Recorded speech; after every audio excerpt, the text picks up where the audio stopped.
I don't have money on my mind. I do it for the love. I don't have money. Bremner, farmer for just over 30 years now.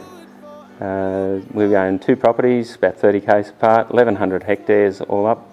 The bit about farming is actually when the seed germinates and actually comes out of the ground. That always amazes me, that you put something that looks dead, put in the ground, and it grows out into something that you can harvest at the end.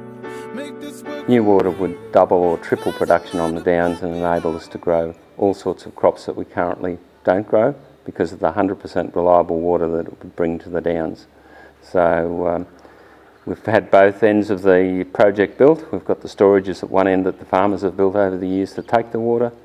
The previous government built the recycling, Western Corridor recycling at $2.6 billion, totally unused. We could use that for the government's benefit. All we need to do is connect those 2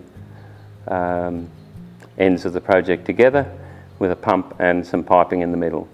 All we want now is for the government to review that business case and see if there's a chance that this thing will work.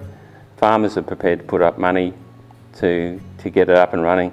We just need some help from state and federal governments.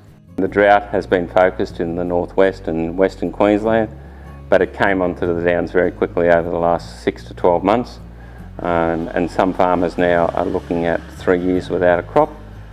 And it's just as bad here on the downs as it is further west.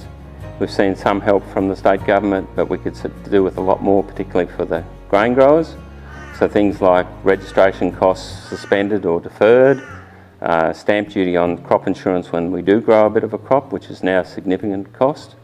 It's also a significant cost on our general insurance as well. So the 10% stamp or 9% stamp duty on our insurance costs, which are spiralling anyway, means that if some of those costs were deferred, reduced, changed, would just show that the government is actually thinking about grain growers on the downs, as well as the growers out west who are getting freight subsidies and water infrastructure subsidies.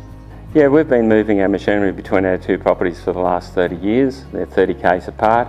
A lot of farmers have expanded over the last 30 years and bought the neighbour's property or the neighbour down the road.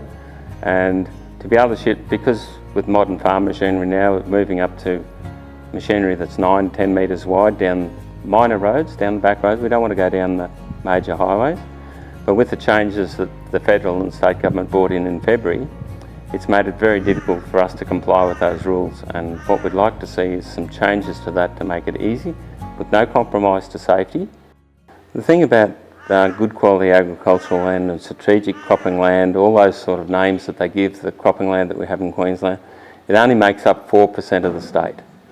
So we've got to protect the 4% of the state, because you can't make new agricultural land. And there's lots of land that the mining and the coal seam gas companies could use, still get the same gas. It might cost them a couple of cents more to get it out of the ground and to deliver it to port. But let's keep the agricultural land for agriculture.